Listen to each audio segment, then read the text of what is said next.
Okay, so let's talk about what I've been reading lately. For nonfiction, I have been reading The Power of Fun. I quite like it. It was recommended to me by an internet friend. Um, you know, I don't understand why it has such a low rating because it's like no, it's not like brand new exciting advice, but it's the kind of thing it's like we should all be doing more of this. We know this sort of a thing. It's been really interesting to me how many of the things that she talks about in this book are stuff that I have already been doing with friends of mine, stuff that Michelle B, who is a YouTuber, the only like self-improvement YouTuber who I can tolerate, um, a lot of stuff that she's talked about as well. And so that's just kind of interesting. It's like I don't feel the need that, oh, I need to give myself permission to enjoy things. My objective is to enjoy myself and have a good time, most of the time. And part of that means like be honest with yourself about what you actually enjoy or not. Are you actually having fun? So this is something that has really bothered me when I have tried to talk about quitting screens and massively cutting down on digital entertainment and that sort of thing. With some people have a tendency to be like, oh well, but you have to relax sometimes. You have to let yourself have fun. You can't just be productive all the time. And it's like that's are you actually having fun when you're scrolling? Because I most certainly am not.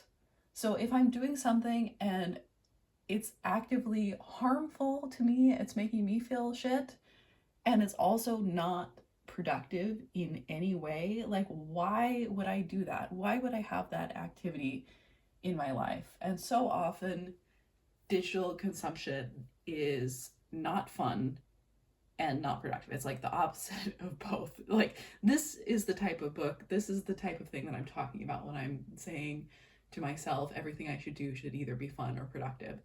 And I feel like a lot of people freak out. They're like, oh, but you can't be productive all the time. Blah, blah, blah, blah. Capitalism is so bad. Blah, blah, blah. And I'm like, okay. But when I say productive, I guess I'm including like if I go to bed super early because I'm tired, that's being productive. That's not really something that I want to do. I have issues with falling asleep, and I often don't want to go to sleep, but forcing myself to try and go to sleep when I need it, this is a productive activity. Doing dishes. I might not necessarily want to do dishes, but they need to be done. Also productive. This sort of thing, right? Sleeping, exercising and moving my body when I don't feel like it, getting up early when I don't feel like it. These are all productive activities that I might not necessarily want to do. They might not necessarily be fun, but then it's kind of like everything else that I do, everything that I choose to do should be at least relaxing or enjoyable, if not, true fun like she talks about in this book. So anyway, I like this book.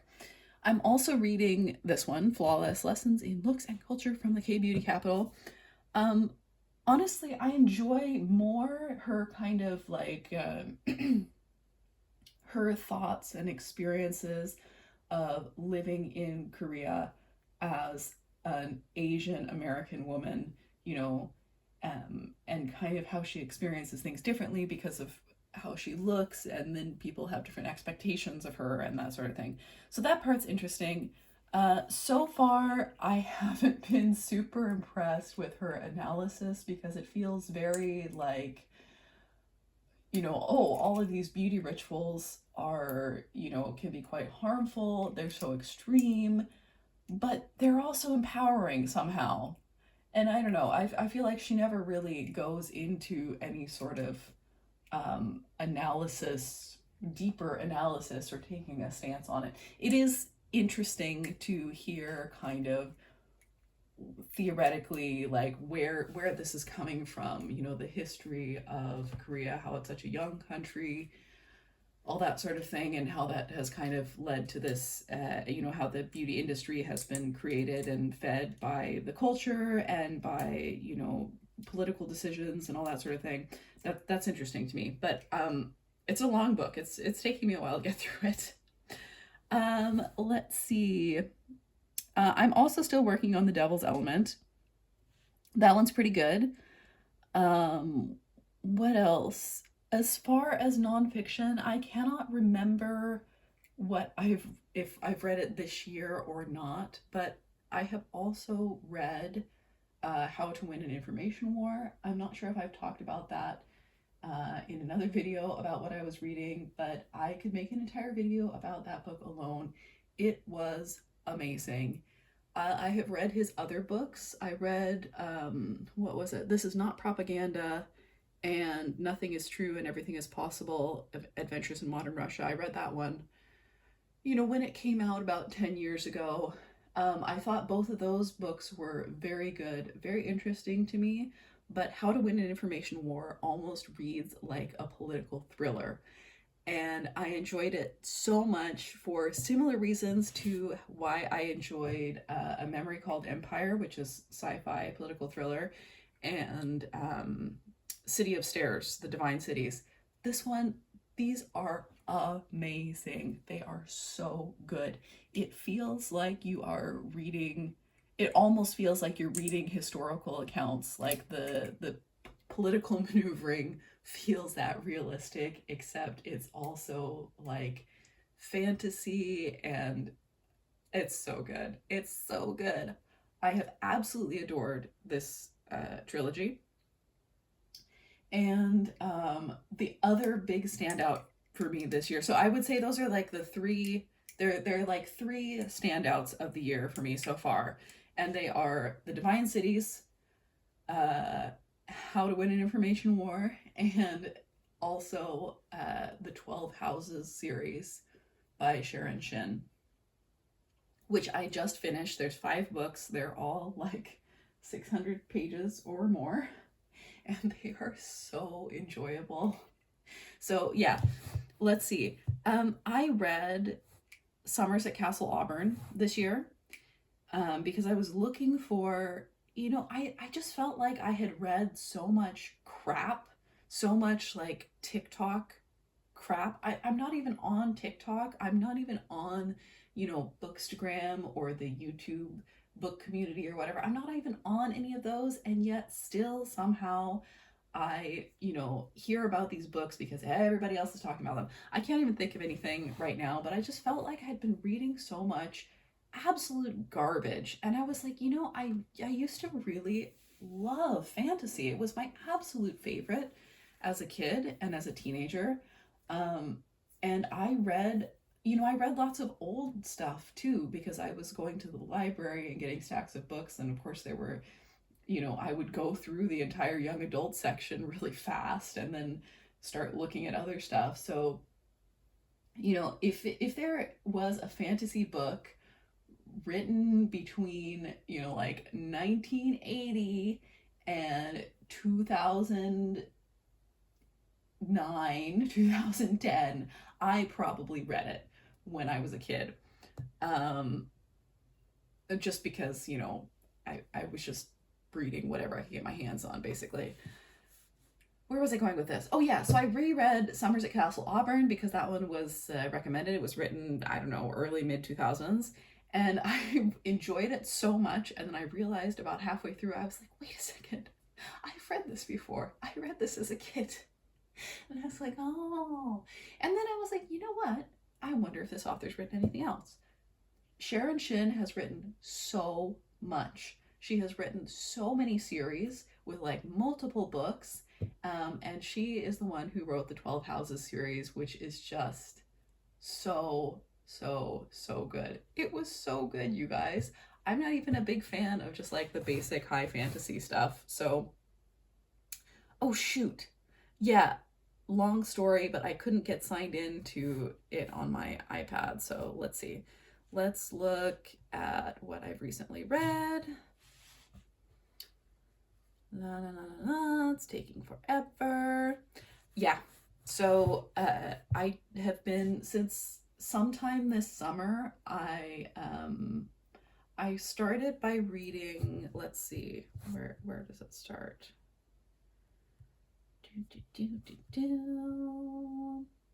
sometime this summer, I read Troubled Waters, and it was amazing. It was so good. So I was just like trying everything by Sharon Chin, right? Read Troubled Waters, read Echo and Onyx. This one, this was also, Troubled Waters was also absolutely lovely. It was so enjoyable. Sharon Chin's, like, her world building is just, it, the world feels so real. It feels so real, and it feels like you want to go there and experience it, and so many interesting concepts. So elemental blessings, like this this almost a little bit felt like it felt slightly like a travel book, you know, because the main character lived in the big capital city as a child, but hasn't been back there for like 12 years or whatever, and now she's a young adult, and escapes the she escapes the palace where she's been brought to, and is living down by the river in the city, and just it's it's so enjoyable. It's so enjoyable. Oh my gosh. um I've heard that the other books in this series are not as good, but I will continue on. I will read the rest of them. I just got distracted by the Divine Cities and yeah, the 12 houses. But anyway, so yeah, because I also tried this one. This is a trilogy, a quartet, I don't remember. Very interesting concept. Good world building, because it's still like, even though the concept is like, it just doesn't quite work. It doesn't quite make sense. But it's very weird and it's very unique, and I'm definitely still going to read the rest of the books in this series just for the unique concepts, right? Then I started reading City of Stairs. I finally finished Keturah and Lord Death. This one I've read so many times, way more than 2 times. Very enjoyable. The Door in the Hedge. This was another one that I was reading it. I was like, I don't really remember this one. I've totally read that one before. This has a great, one of the short stories is actually quite creepy, which I love. Like a fantasy horror type of a crossover. Um, I'm like, I don't even know that I've talked about all of the rest of these books. I've read a lot of nonfiction this year about, oh yeah, there's How to Win an Information War. I've read a lot of nonfiction this year about quitting screens, and this one was so funny because I think the author is like the exactly same sort of pretentious, obnoxious asshole that he talks about in, the average Redditor section. But anyway.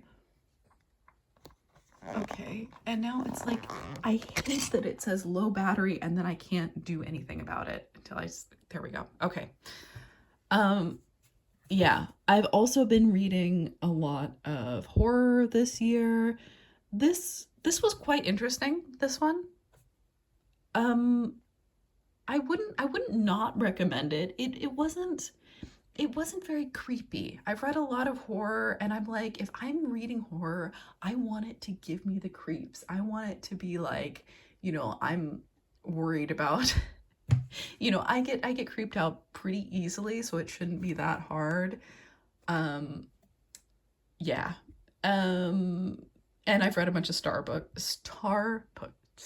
Trek books this year, which has also been fun. Um this was also fun. This was on the, fantasy horror list, the Black Tongue Thief. I've read a couple of those. This is also on lots of fantasy horror lists. The thing is that I quite enjoyed both of these books. I also enjoyed The Raven's Mark, at least the first one. Um, but it's like, yes, it's set in a very grim world, but I don't know that it's necessarily horror, because you're not like, as a reader, you're not like creeped out. It's just you're more, I don't know. I don't know. The thing is that I will say when I this sounds very silly, but I read A Great and Terrible Beauty, that trilogy by, who is that by? I don't remember. I've read it so many times, and every time I read it, it gives me the creeps. And I'm like, I know what's going to happen. I know who survives. And it's still so creepy. So it's like, that's the sort of thing, this is just straight up like, yes, scary stuff is happening, but it's not creepy enough that I'm like jumping at sounds in my house. And that's kind of what I'm looking for. But I do like the fantasy horror crossover. I do like the fantasy horror medieval crossover. Um I also read The Hazelwood. That was an, I don't remember it very well. I should reread it. That's also kind of fantasy horror. Um, what was the other one I was thinking of? Oh, the Bear and the Nightingale. The first book definitely has some fantasy horror elements. I like that. Um, I read this. This is like what would you say? It's more like an essay or something, like a think piece. Um, oh yeah, I've been rereading the Young Wizards series. Because I loved those as a kid. And this one, Wizard's Holiday, so fun, had such a great time. Um, this because I started rereading them obviously because I reread this new one that just came out, and it was so bad. Oh my god! I wrote my first review on Goodreads because this book was so terrible. Like, talk about absolutely nothing happening. It was so bad. And so then I was curious to go read some of the other ones, and they were fun. They were fine. They were still pretty good. So yeah, um, I'm like 12 years late to the party, but I read Marie Kondo's Life Changing Magic of Tidying Up, and it's great. I think people misinterpret it a lot. Some Oh yeah, and that's the other funny thing. I read this one, this it's like a prequel backstory about some of the main characters' ordeals. And this one was so good. And it's like it was written around the same time as, book 10, or it was written even after book 10. And I'm like, do you just not have any ideas of what to do with the main characters anymore? Which I understand. Kit and Nita are boring characters, and they have always been the most boring characters. So then it's like, so then focus on some of the side characters instead. I don't know, because this one was great fun. Um, Absolutely nothing new in this book. Super boring. I'm not sure I even finished that one. Mr. Magic, that was really fun. Also horror, it didn't really, it gave me more of the creeps than some other things, but both of these were actually fine. Mr. Magic I liked because I felt like they actually kind of captured the feel of internet communities on there. So that was fun. That was like impressive or whatever. Summers of Castle Auburn, which triggered all of this rereading. Well, I mean, it was kind of started with Young Wizards, but like I said, I read that and I was like, this was so wonderful. I've read this before. And then I went looking for Sharon Shin. Um, this one, I think also read this one as a kid, Feed. I was so much more impressed by it now. I can't believe that it was written so long ago. Um, just the way that the one main character, she doesn't have the feed, or she didn't have the feed because her parents didn't want her to get it. And then it basically like ruined her life when she got it when she was a little bit older. I don't know. I just think it's quite interesting.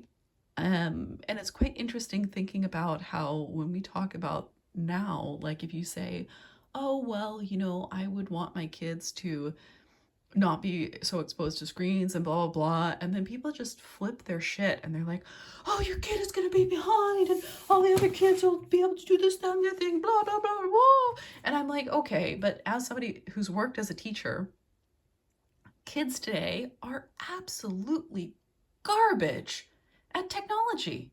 Like, they have no problem solving skills. They can't even figure out, like, if something doesn't work, they don't even know how to right click on something. They don't know any keyboard shortcuts. It's like, and then people older than me will be like, well, you never know. In the future, maybe they won't be using keyboards and laptops. People were saying that to me 7 fucking years ago. Guess what? We're still using keyboards and laptops. Like, I'm sorry. You need to be able to actually use a computer. Just being on an iPad does not mean that you will be able to use a computer or know anything about how computers work. And like, letting your kid watch YouTube on their iPad does not mean that they're going to know how computers work. So yeah, that's something that has really bothered me. But I thought it was quite interestingly explored here in Feed. The other Bennett sister, oh my God, that was so bad. I was like, okay, so clearly we have different interpretations of the text. This was seriously atrocious. Everyone is against Mary, and it's terrible. I read the whole thing because I just like could not believe how goofily bad it was. I started rereading Laini Taylor's Daughter of Smoke and Bone, which I had not read for so long because it just looked so early 2000s paranormal romance. I couldn't take it. I read it for the first time a couple years ago and it was so good. So I started to reread just because I wanted something, like I wanted a paper book. I think I actually read these as a kid. They're the Hollow Kingdom trilogy. They are weird. I don't know if I like them or not, but I think I read the first one as a kid at least, and I was like, what was that? Let's see. American Elsewhere, I read. I don't know, why did I read this one first? Maybe that was another like Reddit book recommendations thing. It was interesting. I think it was too long, and I wasn't really, it wasn't like that interesting. I wasn't really sold on the whole thing. And what's interesting to me is this is the same guy who wrote the City of Miracles trilogy, which is just so good. So I'm like, I wonder if he wrote this before or after the City of Miracles trilogy. Anyway, because it's not even half as good. I guess this is also kind of a fictionalized autobiography. Very interesting. I read that because I went to Poland to visit a friend of mine, and we went to Berlin together because she lives like just on the other side of the border, and she was telling me that they all read this in school. So that was interesting. Reread Pride and Prejudice. Yeah, because that's what I do. The Starving Saints. You know what? Like, I didn't dislike it. Sure, it has its problems, but it is what it says on the tin. It's medieval kind of fantasy horror. It was fun. It was a pretty good time. I found The Luminous Dead, which is kind of like her sci-fi horror. It didn't even need to be sci-fi horror. There didn't even need to be any sci-fi or supernatural elements for it to be so fucking scary, because it's about caving, basically. A lot of people thought it was boring. I don't know. I thought it was not this one, but her other one, The Luminous Dead. I read it in like 2 sittings and was super spooked by it. So yeah, this was like not bad, but not like great or anything either. I don't know what it is. It's like, can we not write really good books anymore? Then let's see, I've talked about Sharon Chin already. City of Stairs, finished Keturah and Lord Death. Wildwood Dancing was just okay. I found The Magicians in like a little free library, and I had heard sort of mixed reviews about it. I quite enjoyed the first book. It definitely gave me similar vibes to a lot of the other fantasy horror stuff that I've been reading, kind of like The Library at Mount Char. Um, I was quite entertained by this one as well.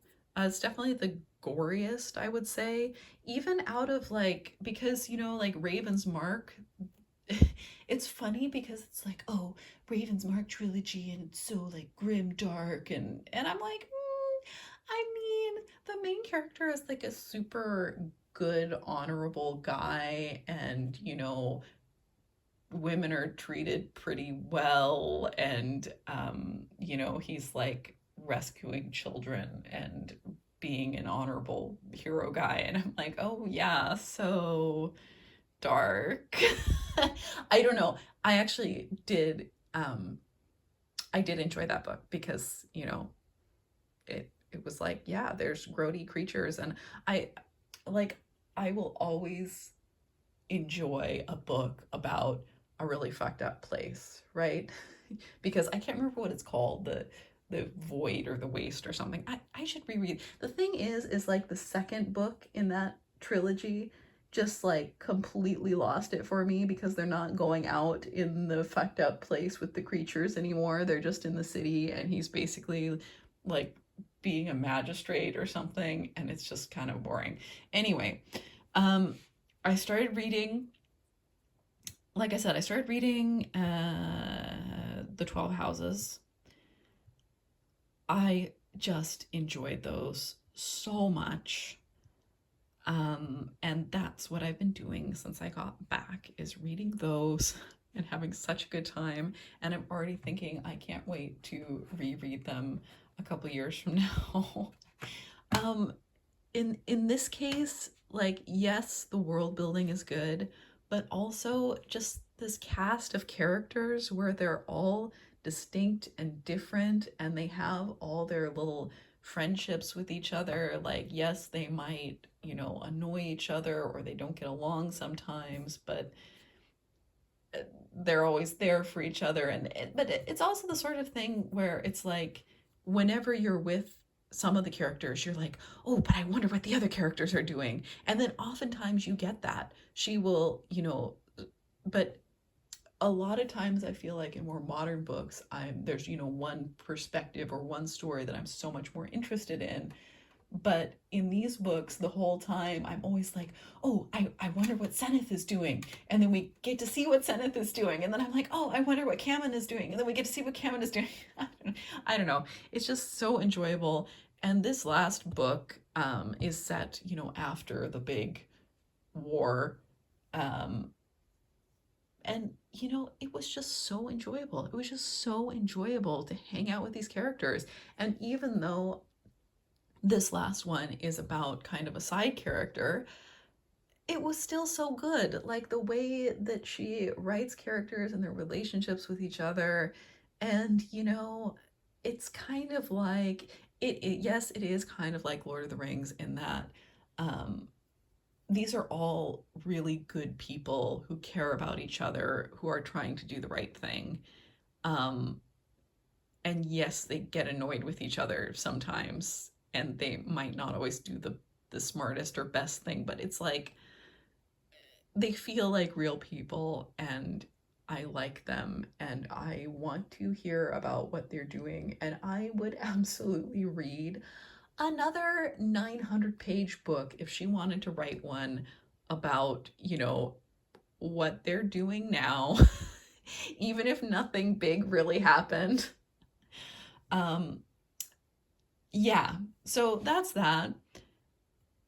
The last thing I want to talk about, okay, this, because I've been doing all of this like fairy tale retelling reading, this was just meh. It wasn't any good. I just picked it up because I liked the cover and I saw it at the library. So, um, yeah.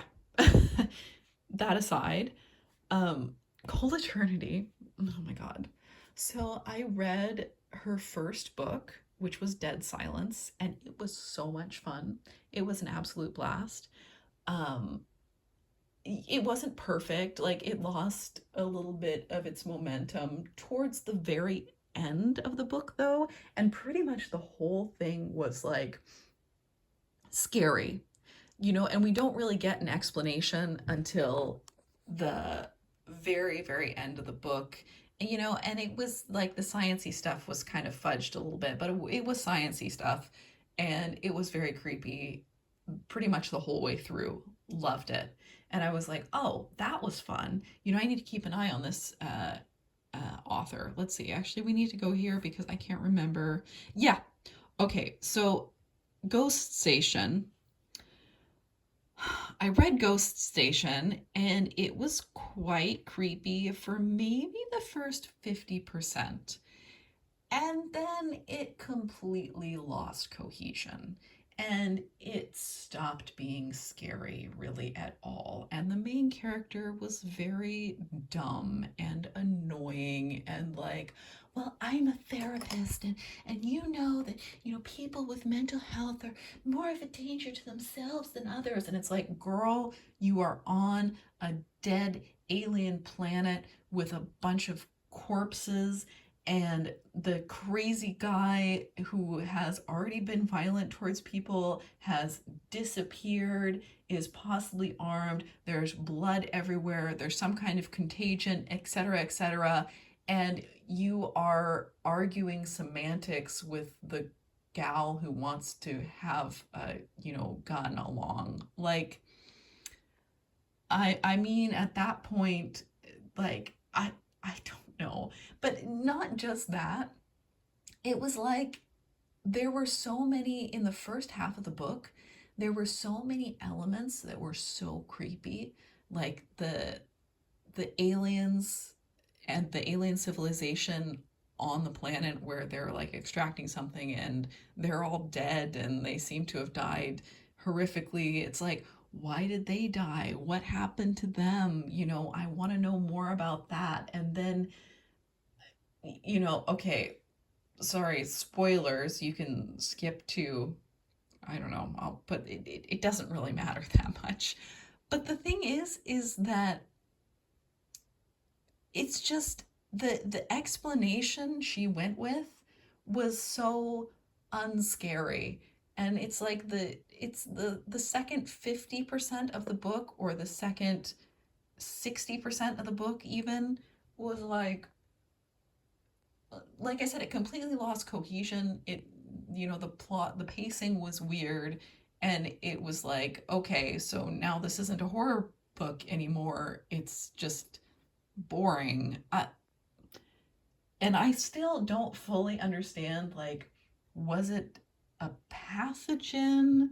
Was it an alien nanobot thing?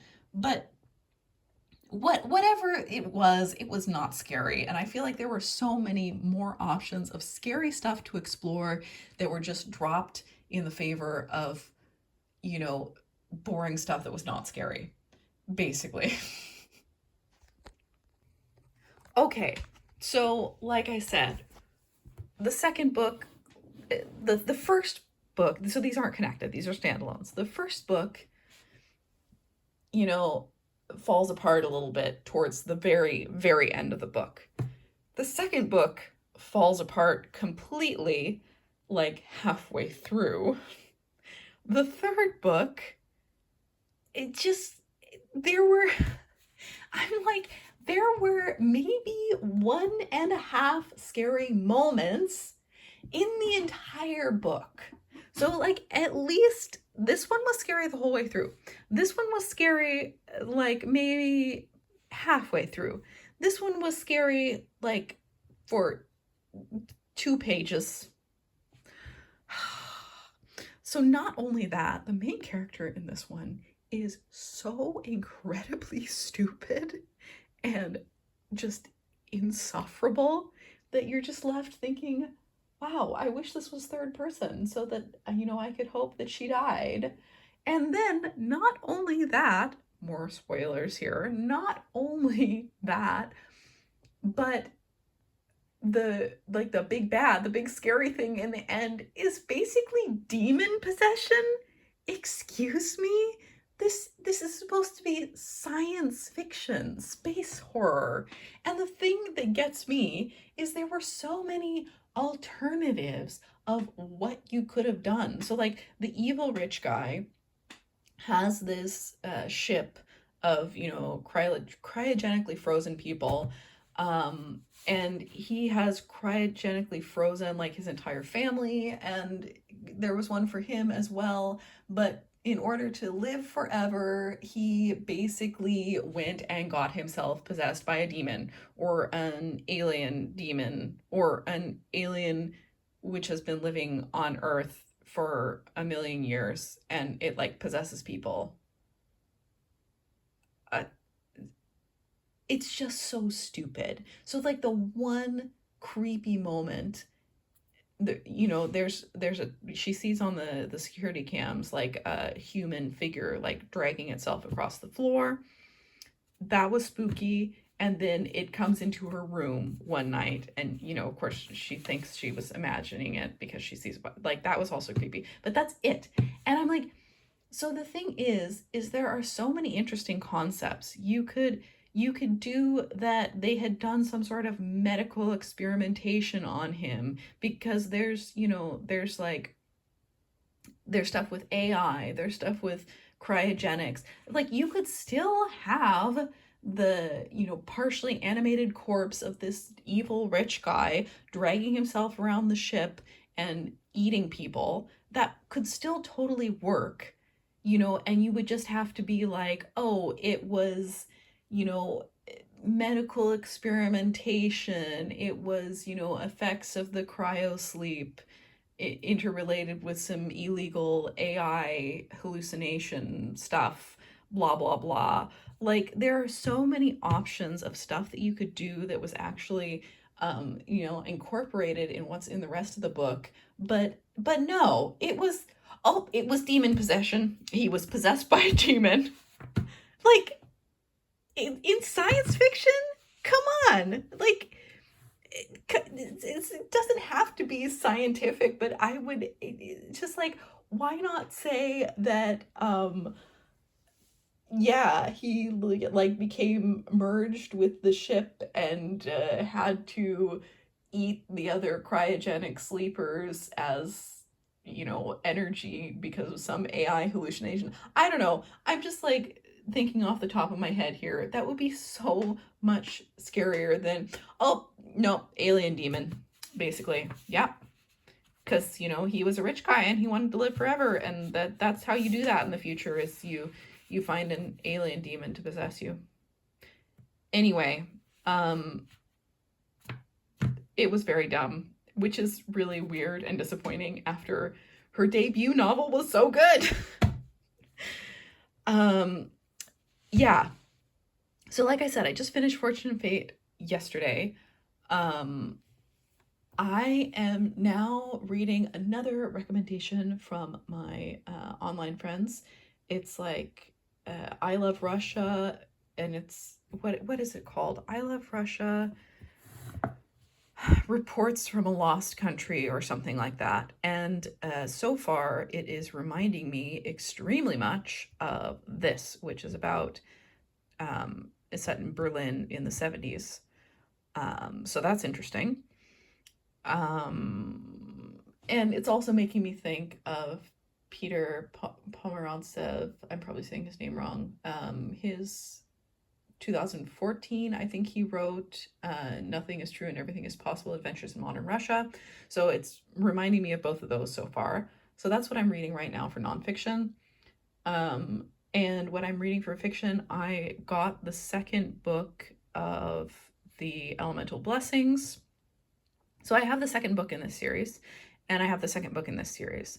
And I'm going to try and make myself read those and not be too much like, but this isn't the 12 houses. This is not as good. I'm sad.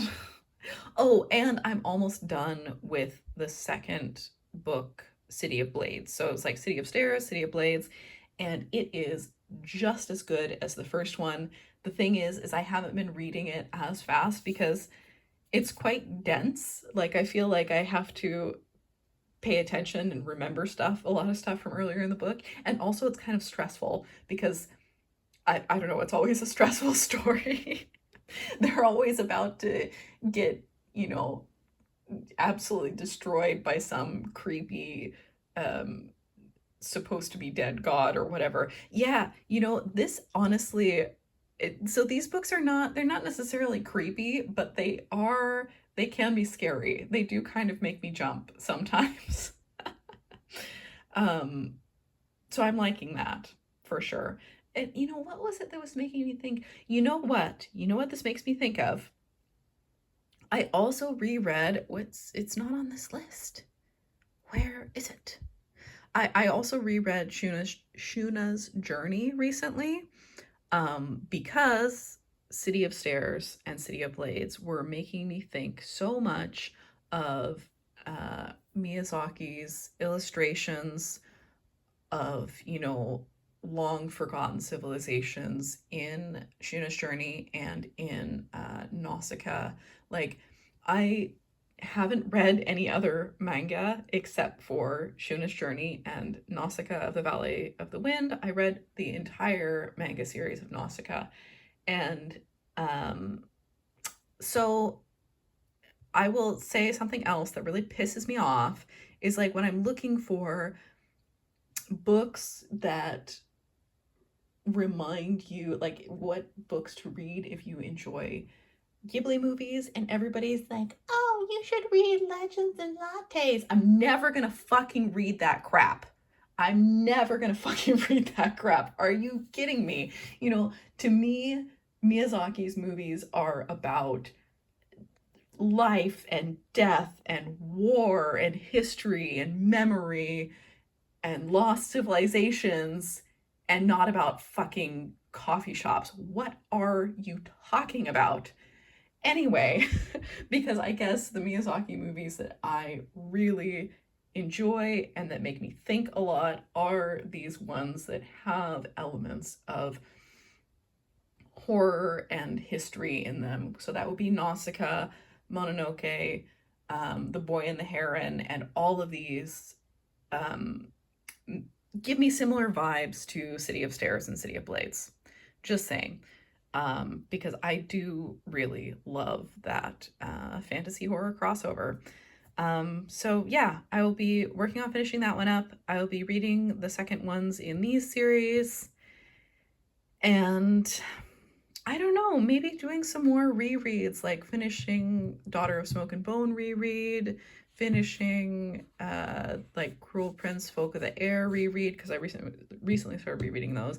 Those are nice because there are so many copies in the library that I can always have. I can always just pick up a paper copy.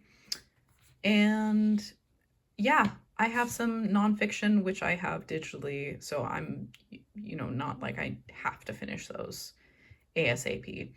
I'm not sure, like, there is a continuation to The Magicians, and I'm not sure if I'm gonna get to that this year or not. I might be too busy reading Sharon Shin and nonfiction. But anyway, yeah, that is what I have been reading so far this year, and what I am reading now.